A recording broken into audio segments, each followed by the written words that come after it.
Check out this magic location that I'm at. It's pretty amazing today. After like days of rain, it's cleared up today and it looks amazing. Check it out. I was actually going to go down the beach, but it's a bit rainy. It was a bit windy, so I decided to stay up on deck here. Welcome. Hey Tracy, hey Catherine. Lovely to have you here. Yeah, it's so pretty and the waves are back. I'm really torn because I want to go surfing, but I've got this insatiable drive to get my work done. It doesn't feel like work, you know.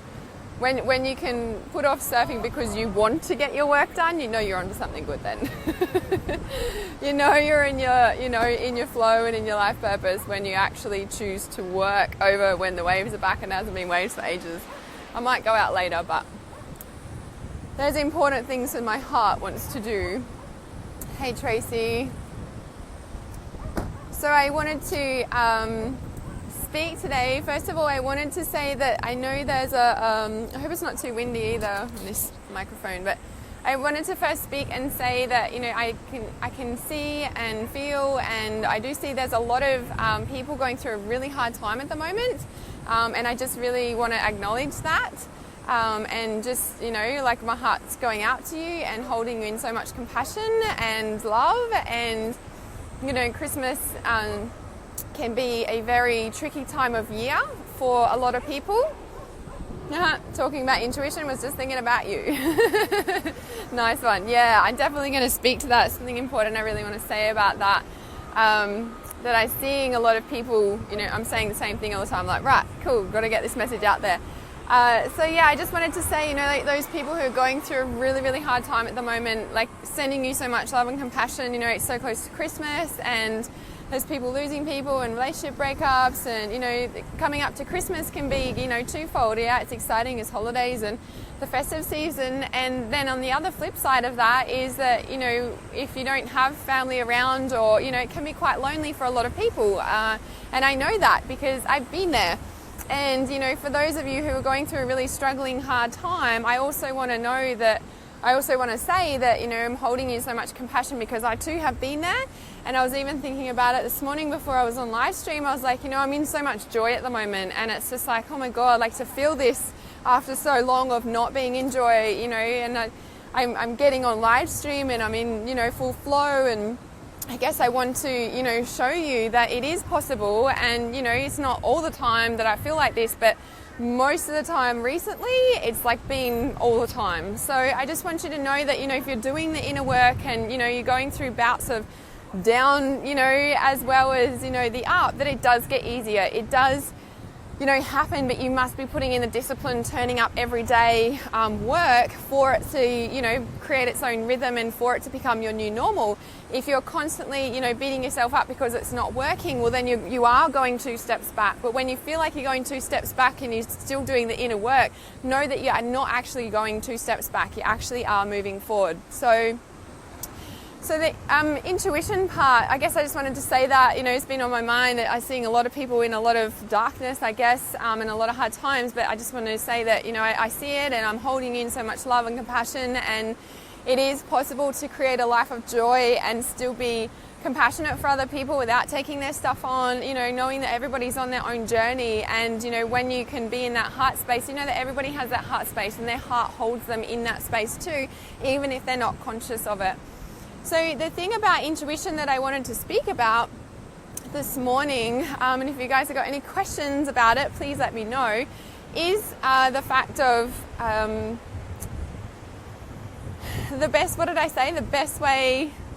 most powerful way to receive your intuition, and also the most potent way to protect your energy is, does anybody know what it is? Tell me. I want some feedback. Tell me if you know what it is. Of course, I'm here to tell you what it is. However, I want to see if you know, or you can tune in to actually what it is, of, you know, what's the most powerful thing to receive your intuition and the best way to protect your energy. Speak to me. I'll wait for comments while we look at this amazing view that I can see the waves crashing in the background, and I'm like, maybe I will be going surfing next. So if you've got any ideas about the most powerful way to receive your intuition, comment below and let me know. Or if you've got any questions about anything else, let me know too. Trust, love and light. Yes, they're pretty powerful. Sleep, yes, definitely sleep. Sleep for sure. Anything else? Hey Tammy. And Jess, I saw you come on as well. Welcome. Meditation, yep. Protection, yeah. How would you protect yourself? Like what's the most powerful form of protection? That's what I'm sharing here today is what is the best form of protection, right? They're the same thing, yeah? The most powerful way to receive your intuition and the most potent way to protect your energy, they're the same thing. What are they? All those things strengthen. Yay, yeah. And I'm sharing this live stream, Carrie, because you were like the third person that ended up speaking about this too. So yeah, Carrie's got it. Be true to yourself. Yeah. So the most powerful way to receive your intuition and the most potent way to protect your energy is to get in your body, right? Get the fuck in your body. I'm going to say it like that because, you know, we can meditate till the cows come home. We can send out as much love and light as we want to into the world.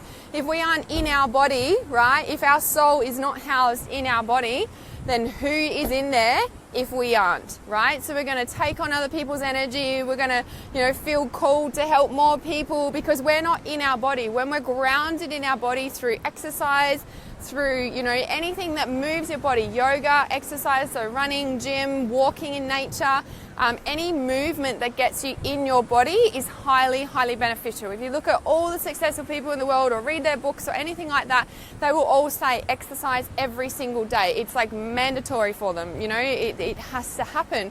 And, you know, it's not only does it relieve stress, but it releases certain, chemicals in your brain. Is it dopamine, I think? I probably need to research that about the proper names, but you know, it releases certain chemical brain, you know, so your brain can function properly. Plus the fact that, you know, like I said, the best form of protection is being in your body, because if you're not in your body, then who is? Other people's stuff comes in, you know, so when we get confused because, you know, as I talk about, especially on my live stream yesterday, if you didn't watch that, go and, you know, watch that. But it's like, you know, energy will come in. And because we're not in our body, well, then we kind of take that on and maybe we come in our body and then that squashes it down almost as an analogy to, you know, how to understand that. But if you're in your body, right, if you're 100% present, grounded in your body through regular exercise, meditation, yoga, exercise that actually physically moves your body, you know, even, you know, being conscious of your feet on the earth, like scrunching your toes into the grass or the sand, you know, painting your nails red, wearing red socks, you know, like get yourself in your body, because as I say, and it's a good mantra for yourself, right, to remind yourself, dopamine, thank you, feel good factors, yeah. And it's a good, you know, kind of mantra to have, well, if I'm not in my body, who is, right? And it just reminds you to get grounded in your body all the way down to your base chakra. It helped, you were so right, I felt lighter, more grounded and able to think in clarity, exactly right, because when we're in our body, we're present in our body, so we know when something comes in, like, oh, that's not ours. Why? Because we're here, we can feel it. Whereas if we're not in our body and we're out, then that comes in and we're like, oh, that's when we get confused and entangled mess and all that sort of thing. So whilst the meditating and all that is like super important, don't get me wrong what I'm saying here, if you are too much in your head, you know, there's a lot of, I guess, light workers walking around, you know, just like the rest of society, cut off from their physical body. So especially if you've got physical symptoms going on, you know, in your head, or you've got a mental illness happening because you're up in your head and you're not in, oops, I need to get the wireless earphones, I just knocked, like, not in your body, right? Then, you know, it's like you can't function, right? If you're not in your body, of course you're not going to be able to function. You're up in here and we're just like robots, you know, going along, which is, you know, what they want us to be, which is not what we're doing right now. Good reminder. Yeah, awesome. I just checking these comments. Sacred mantras, using divine names. Yeah, so I mean, all of that is powerful. Like I said, don't get me wrong for any of that. But if you're stuck, get outside in nature, like, 30 minutes minimum, like if I don't have time to exercise, which these days is not very often because I make it, that's something that has to happen every day. Like that's a non-negotiable in my days these days. But in the past, if I didn't have time, I would walk around the block with the dogs, like it's so doable to just get out your front door and walk around your house, dragging the kids if you need to around the house. They can ride their bikes around the block with you, like just something every single day, right? And while you're doing that, like once you, especially as I teach in Trust Your Intuition, once you get used to the meditations and your chakras, and you know how to use the sunlight to clear your chakras and stuff while you're doing your exercise, especially out in nature, you can be clearing your chakras at the same time. It doesn't have to be like got to sit down and meditate. While that's powerful and very recommended to get to a certain level, I guess, like while you're learning how to meditate and all that, really, really powerful. It's just like when you kind of keep evolving and move into mastery, I guess, there's that point where you can, what's the word? We're multitaskers, right? So when you get to know the meditations, especially for those, there's quite a few of you here that are in Trust Your Intuition.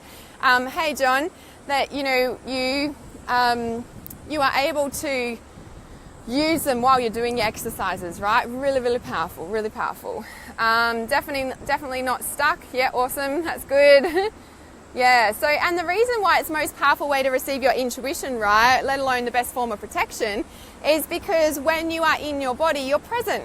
You're in the now, you're here, right? So, you're very clear about what information is coming in or coming out. And, again, with practice, and that's why I'm not saying don't meditate. I'm just saying, if you're still in a lot of fear or, you're worried about other people and, all that sort of thing, like get out of your head, like, and just don't focus on meditating right now. It's not what you need. You need to get in your body. So exercise daily is like mandatory. And, as I say with the meditating, if it's, if you struggle with doing it, set a timer, 20 minutes, 30 minutes, set a timer, then you're just like, cool, I can manage that, I can do that until the timer goes off. And then when you consistently do that daily, you will want to do it because you feel good from it, yeah? You get stronger.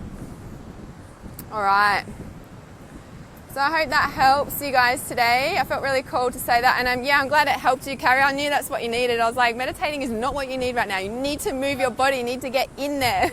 So they're kind of like your warning flags, right? If you are, it is beautiful. It's been like storming and raining for the past few days or nearly a week. So the waves are back though. It's tempting me to go surfing. I really wanted to do outside. I haven't done an outside live stream in ages because of the weather. So I hope that helps you today. Really important because when you are in your body, you're clearer in your intuition and able to distinguish what's yours, what's not, a lot easier. Goodness me, the benefits are amazing, right? And people can't knock you as not. You're not as affected by people's energy or what's going on out there when you're in your body because you can sense what's going on when you're in your body. It's like what I say. Yeah, exactly. Yeah, like, still meditation's good for a time, but, sometimes it's not what you need, especially for you, Tabitha, as well. This live stream was spurred on from last night's live stream and you, Carrie, and there was someone else on the live stream too. It's just like, meditation, still mind meditation is not what you need right now. You need to get out of your head and into your body because if there's stuff physically going on in your body, you're not in it to be able to be working it out, right? And a lot of people struggle to be in their body because there is pain down there and we don't want to feel the pain, and that's fine. But, the best form of, getting in your body, or if you're feeling stressed out or agitated or, go and do exercise and move your body, especially in nature. Very, very powerful.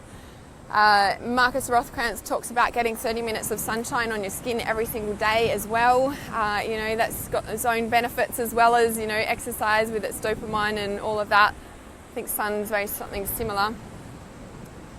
Why my brow always go off when I view your stream? Yeah, well, that was the third eye for you the other day, and I was thinking about that the other day when we got off the live stream actually, and you said that it's just awakening to the truth is the message that I kept getting around that.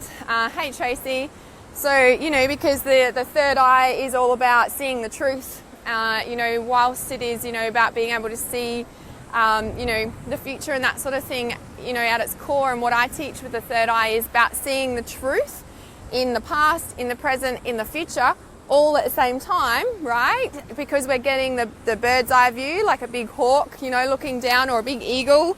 We're able to see what's going on. We see the dynamics, relationships. I say if there's two words for third eye, it's relationships and truth, yeah? Because we're constantly relating to everything all the time. Like, you've got a relationship to the beach, you've got a relationship to when it's raining, you've got a relationship with your phone, you've got a relationship with the type of food, you've got a relationship with a person. We're relating to everything all the time. Like, there's no not relating, yeah? So when we're looking with our third eye and using our three eyes, we're able to see the truth, or awakening to the truth. So that's my message of what I'm getting. But John, for you, I would be working with, asking your third eye what it means for you, yeah? Because your third eye might have a message just specifically for you. So being able to, build that relationship with your third eye and ask it, put your left hand on it, ask it, close your eyes, what is your message to me? And if you don't get something straight away, be mindful over the coming days or coming weeks, about things that you just start thinking about or seeing, and, know that you're building a relationship with your third eye. But yeah, awakening to truth. I guess it's like for me, when I, really hit a core truth, I get covered in goosebumps. I call them truth bumps. And, I just know that it's like, pure truth of whatever I was channeling and speaking about. So yeah. Yeah, you're welcome, Tracy. You're welcome. So if nobody's got any questions, I'll just wait and see. There's a few people joining live. I'm just about to jump off, so you might want to re-watch this. It's a pretty strong but very simple but very strong message of how to, the most powerful way to receive your intuition. I wouldn't know what truth. Okay, so everything in this society is made up of everybody else's truth. Everything. Every single book that you read, every single post on Facebook, every single book or something that you learned in school, every single thing on the TV is just somebody's truth. It's just, or you could replace that word for opinion, right? You could replace truth for opinion, because every single thing in this society is made up from somebody's opinion. You're welcome, Tabitha. So with that, how do you know what's your truth? That's when you go within and you see what feels right for you, what resonates with you, and what doesn't. So most of society, we're grown up and we're taught that in school, like, don't think, just listen and shut up, and this is how it is. Right? So we do that for 12 years, and then we get out of high school at 12, after 12 years of being told what to do, and we're like, oh, what do we do now? Okay, we'll just follow the herd because everyone's doing this, right? Because you've been told what to do for 12 years. And it's not just that. I mean, everyone thinks to themselves, blah, blah, blah, but that's, a generalized thing. So, so how do you know? And it's a truth filter. So at the throat chakra, which we're in the energy of at the moment, because I'm about to film Lightfield Yoga for the throat chakra tomorrow, a bit excited about that. And hey, Chanel, so, it's not swallowing somebody's truth, and it's about, using your truth filter, about seeing the dynamics, and when you actually know that every single thing that comes out of somebody's mouth is just their opinion, and they've heard that from somebody else, and heard that from somebody else, and heard that from somebody else, heard that from somebody else, right? And that's why I teach and trust your intuition. Learn and take in as much as you want, but make sure you've got your truth filter turned on. Make sure you're very aware that everything that you are receiving in society is just from somebody's opinion, just from somebody's thought, just from somebody's experience. So, when you have got that awareness, you're like, okay, yeah, cool, that's what's going on for them. Or, okay, does that resonate with me? And this is where you start to deeply connect in and lock into your intuition about where you're going, rather than, oh, they said to do this and, we need to do this or whatever, we just take it on. So strengthening your intuition, and again, the most powerful and potent way to receive your intuition is to make sure you're grounded in your body, self-care. If you're just joining this live stream, I highly recommend rewatching the start of this live stream to really get the gist of what I'm saying here. Yeah, oh yeah, everyone's opinion, yeah, and it's the truth, you know, like if you really think about it, you know, even if somebody's channeling something, you know, like I channel messages all the time, you know, like I've done a lot of personal development and cleared out a lot of shit, so I'm quite clear, but it doesn't mean that I'm perfect. I've still got my own judgments, I've still got my own, you know, stuff. Everybody's got stuff, no matter how clear, no matter how potent they are, they've still got stuff, because we're all human at the end of the day, right?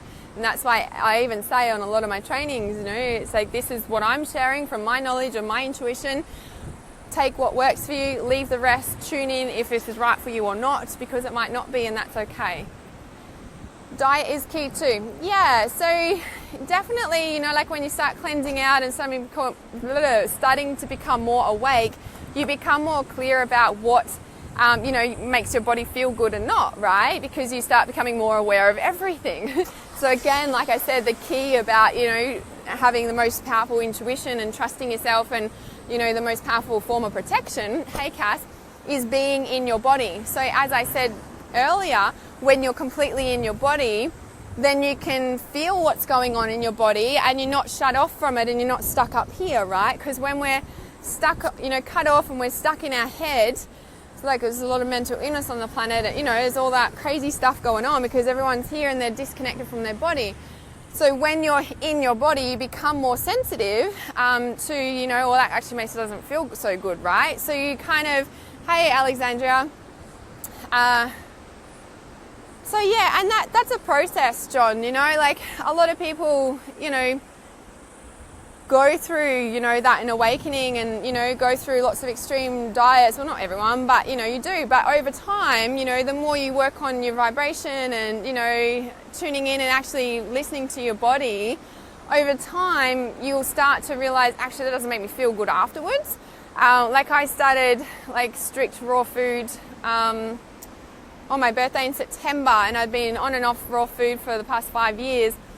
And the thing with that is that, like, you know, go through phases, and the longer I've gone on raw food, the less I crave the other stuff. You know, it is habit, it is what your body gets used to. The first part is always the hardest part, definitely. But I also know that, you know, like I'm strict, but then I'm not too, because I'm all about abundance and, you know, all about being able to accept everything. It's not that I just eat crappy food all the time. Like if I go out to dinner, I'll have a nice pad thai and a glass of wine or something like that. But, you know, mostly at home, then I'm pretty strict on my food, just because it's what makes me feel good, it's what gives me the most energy so that I can be high vibe and, you know, run at the capacity that I do to create all this amazing content and, you know, help you guys to awaken and find your truth and align with your life purpose. So, you know, it does come with discipline in the start, you know, and also there's a point of knowing what you're doing with food too, because every single physical body is different. We've all got different blood types, we've got different makeups, you know, so just, again, it's about tuning into what food is right for you. You know, if you're going to do a detox and research, go and see a naturopath, you know, whatever your intuition is guiding you to do, because every single body is different, yeah?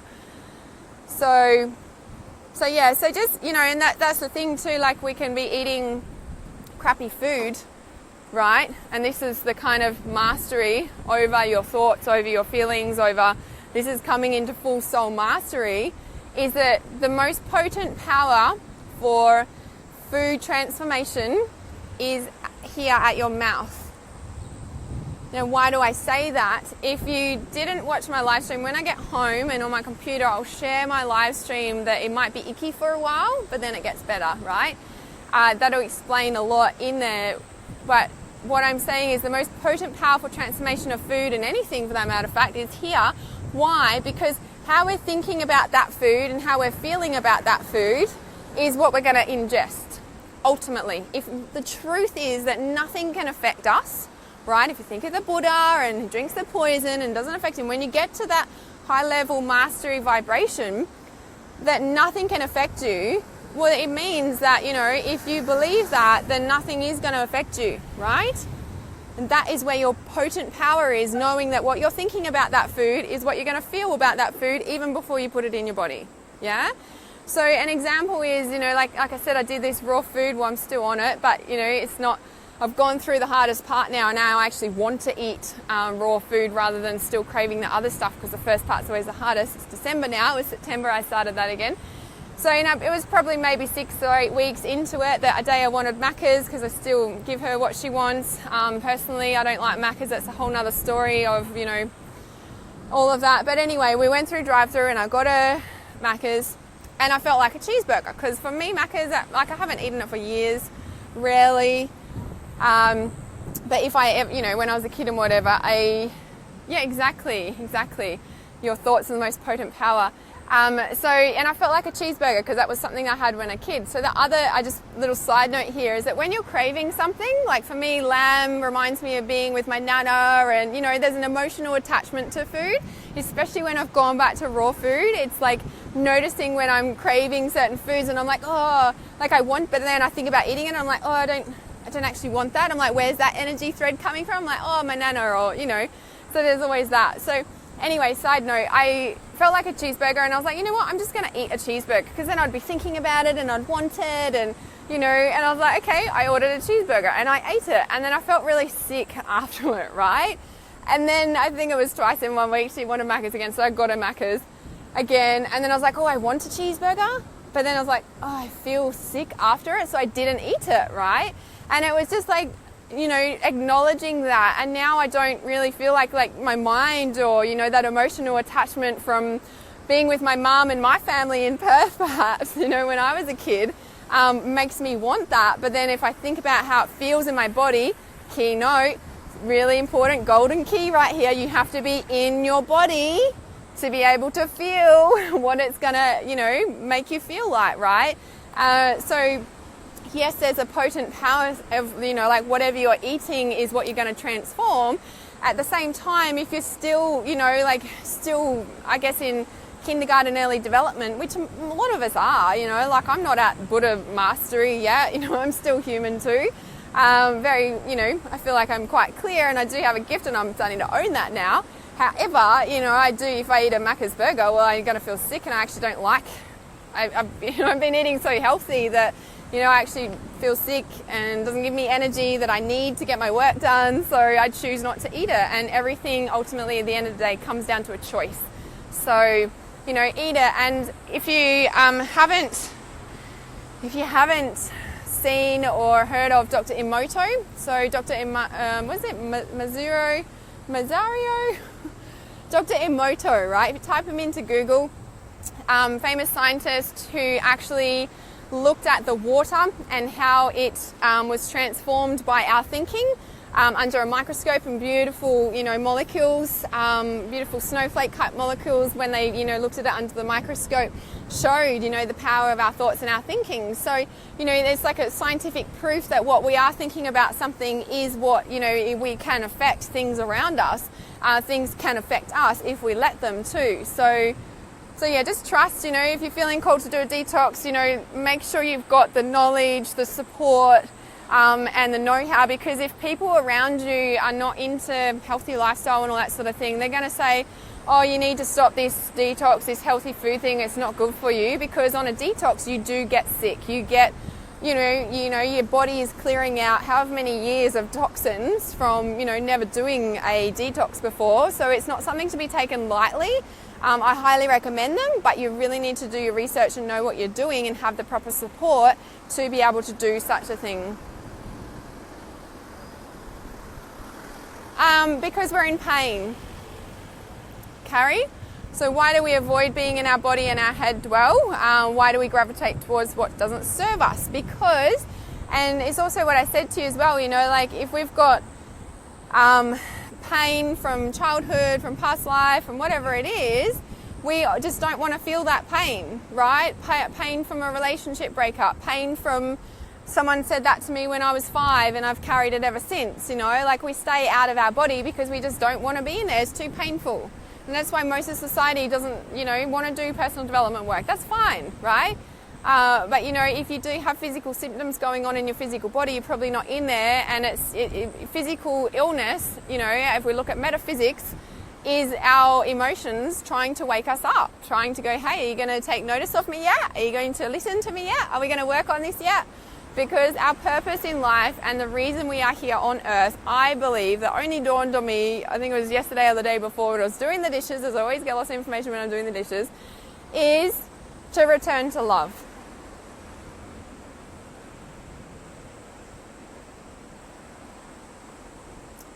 Simply to return back to the consciousness of love. Pain, resentment, unforgiveness, hurt, anger, all those things. Underneath all of them is this love waiting for us to return there. Because the thing that we crave the most, if you really think about it, in anything, is just we just want to be loved. That new thing we want to buy, that person we want, we just want to be loved. Yep, towards ourselves, towards everyone. 100%. Return to love to ourselves and everyone. I have let all but love go. Exactly. Yeah, and love transforms everything. Love is the transformer. Underneath all pain, all sadness is love under its core. If you have the belief system that it's hard, it will be.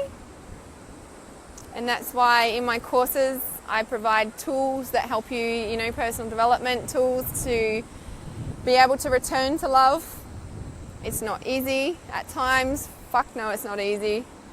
But if you're awake, especially if you're awake and listening to my live streams, you're probably drawn to me because you're ready for the next level of consciousness, which is working through that shit, clearing it out so that we can be the love, right? Because when you said that, Carrie, it's kind of like, why aren't we in our body? Well, we're full of pain, right?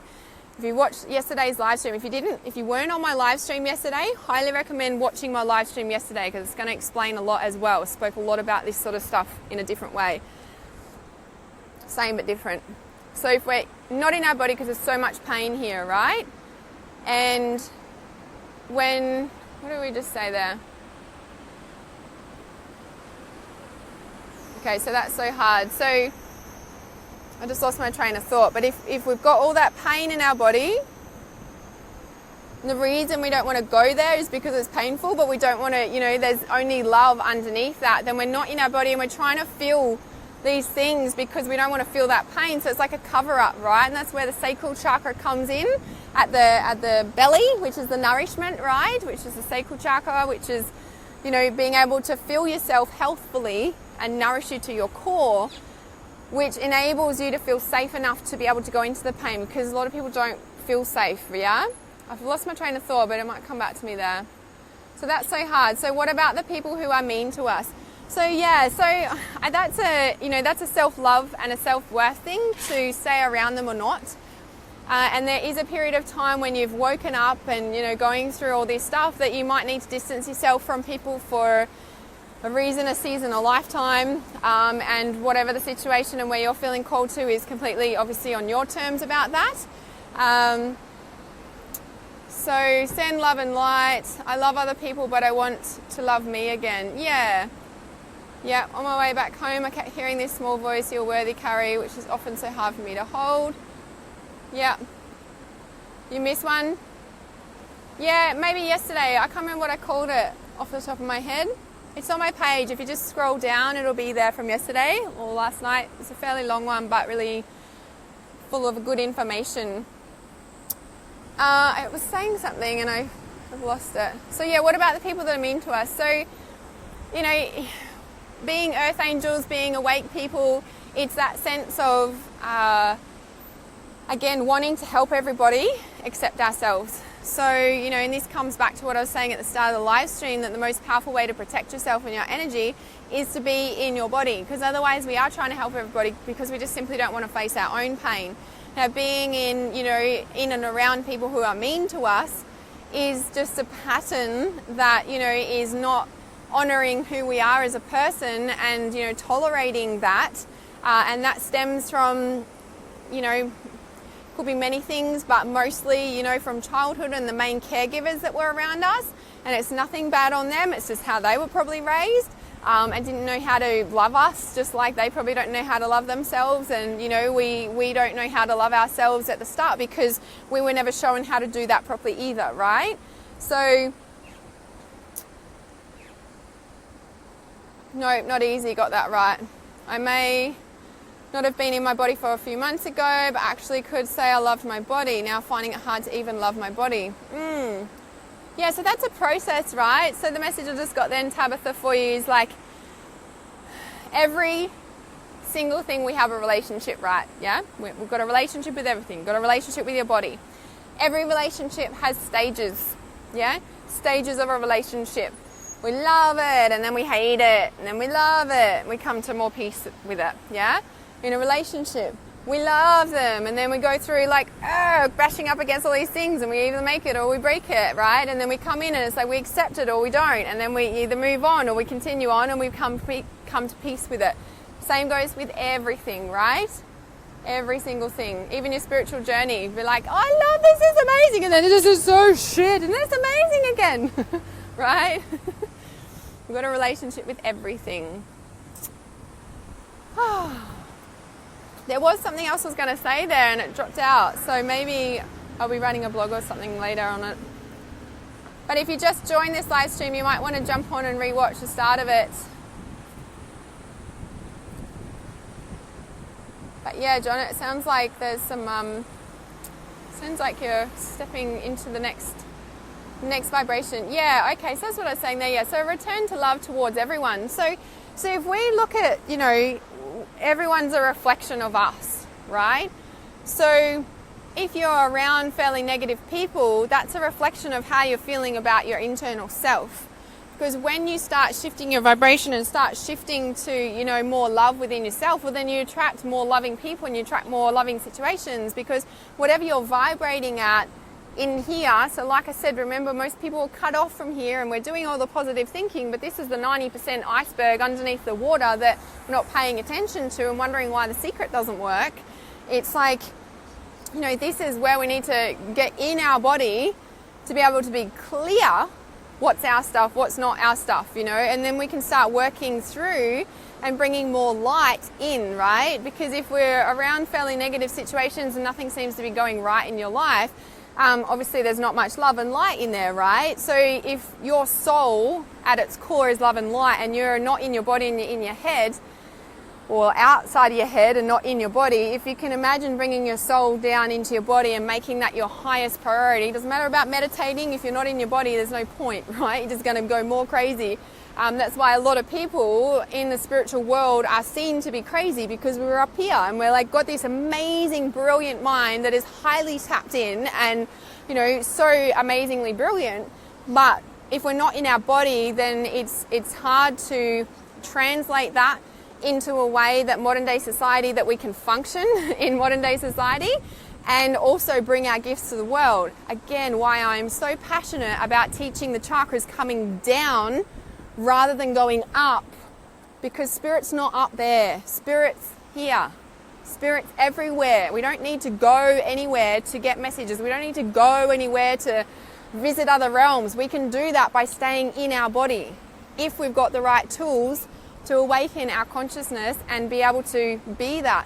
So if your love and light is the core and essence of your soul, then, and it's up here, returning to love, if that's our purpose, to return to love consciousness in this lifetime, then being able to bring your soul into your body is being able to bring that love and light into your body. Now, whether you do that depends on how worthy you feel about being.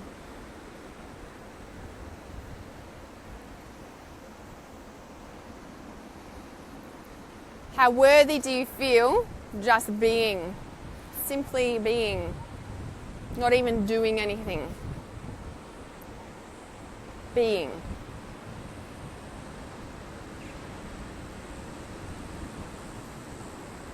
The ebb and flow of everything, yeah.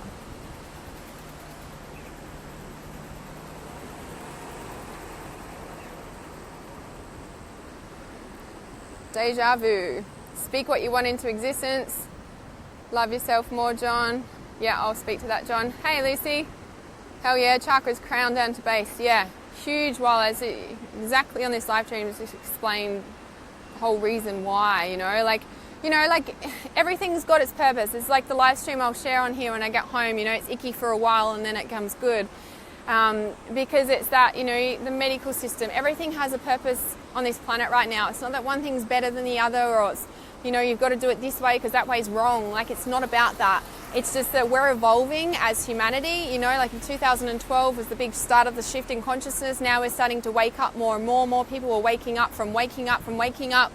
And the next level of consciousness is being downloaded onto the planet, and those who are ready for it are stepping into it, and we're creating this 5-dimensional reality in this reality.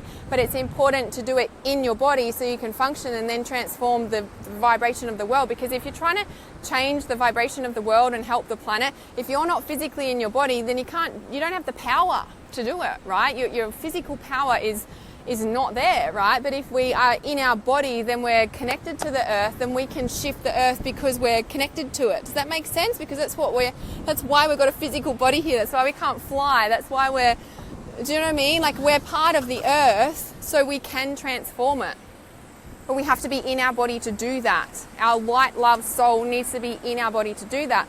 So John, when you say, what about the people who are mean to us and we keep loving them, knowing it's bad to be about them, yet we still crave their flesh? Well, that's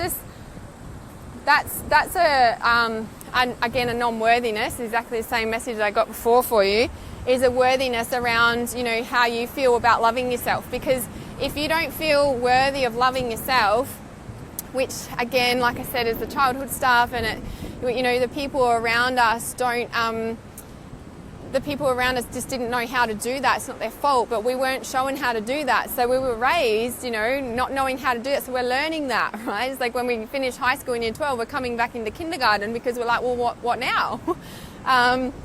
Yay, Tabitha.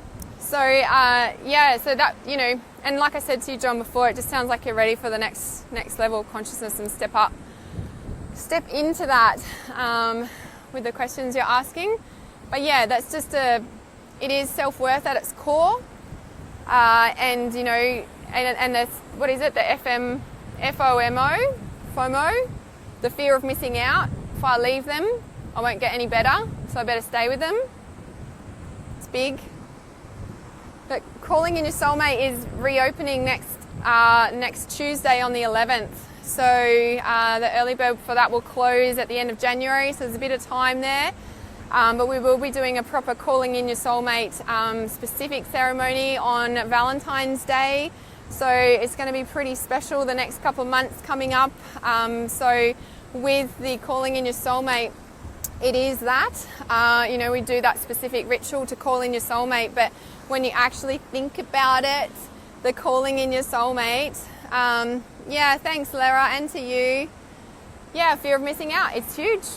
And that comes because we just think we're not good enough to receive something else. We don't feel there's enough in the universe that we will have what we want. We don't believe we're good enough to have what we want, right? And the calling in your soulmate is that, like calling in your soulmate. But if you think about it, it's like when we call your soul, it's about calling your soul to the table. Let's bring our soul in. And the course is based in the sacral chakra. It's a sacral chakra course. Like based there, that's where it stems from. Because when we can nourish our soul at its core, again, it's that belly button like being cut off, on the physical plane, when we release out of our mother's womb and that cord is cut. We're constantly trying to find that nourishment, with our cord. That's why we've got dogs on leads and stuff, And so, when we can nourish ourselves at our core, it's a fullness. It's that, it's the Buddha, that content Buddha feeling. What they say, or the Buddha's laughing. It's that content Buddha laughing, yeah, and that's that fullness. So that there is enough.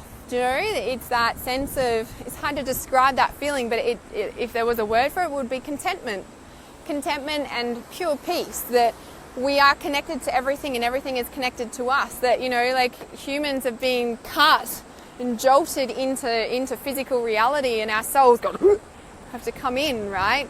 And there's gentle ways to give birth, lotus birth and all of that are not very commonly practiced, although increasing. But anyway, that's another conversation. So, you know, when you can nourish your soul at your core, and, you know, it's kind of the thing of, you know, when you ask about that, John, it's like, wouldn't be even focusing on the relationship or the person or what they're doing. It's about what you need to start doing and what you need to do to start learning to love yourself so that you can fill yourself up, because then that will naturally fall away. It's not going to happen overnight, but it will happen if you continually turn up and discipline yourself into that. So I hope this has helped you, and I hope you've been enjoying seeing there's a beautiful review today. Really had to do an outside live stream, kind of keen for some waves. So so keep your eyes out for next week is the opening of Calling in Your Soulmate. I am releasing a mini course as well, probably around the same time, Heal Your Broken Heart. So if you're not ready to call in your soulmate and move to the next level, then Heal Your Broken Heart. It's just a mini course. It's just exactly for that, to help you heal and to move on, even if you don't want to, you know, and heal your broken heart, even if you don't want to let them go, or if you were dumped and now, you know, you don't want to be dumped, you don't want to let them go, this course is for you. Or if you did the dumping and you are questioning if you did the right thing, then this is also for you too. Yeah, you're welcome. Yeah, it is beautiful, isn't it? You're so welcome. Urban life, yeah, get outside. Yeah, like I said, even, you know, I mean, I live in a small coastal town. Well, it's not that small, but, you know, just walking around the block, getting outside, out of your house. So, hey, Tracy, thank you. So keep an eye out for those being released next week. The 2018 Psychic Predictions are open now, and I will share the link in the comments. And that is the, you know, for me to be your personal guide over 2018. I will be doing 12 individual psychic readings for you for each month of every year of each month next year for you. And if you've got a psychic reading from me, you know how in-depth they are. There'll be a card, like a photo of the cards that I pull for you. And, you know, as you should know me by now, I don't predict the future, but I can definitely empower you to make the highest possible choices to align you with your life purpose, which is exactly what they are. So, yeah, I haven't been outside for ages doing live stream because it's been rainy and all this other stuff. So, and the whales on my beach and all this. So I'm back outside today as soon as I was like, yep, outside live stream for sure. So thank you for joining me. And if you, I'll post the link in the comments for 2018 psychic readings. If you've got any questions and you're watching this on the replay, please comment below and I shall come back to your comment for sure. If you're watching on YouTube, please remember to subscribe. And if you think that this can help someone, please share it or tag them in the comments or send it in a private message. Remember to keep it really real. Lots of love. Namaste.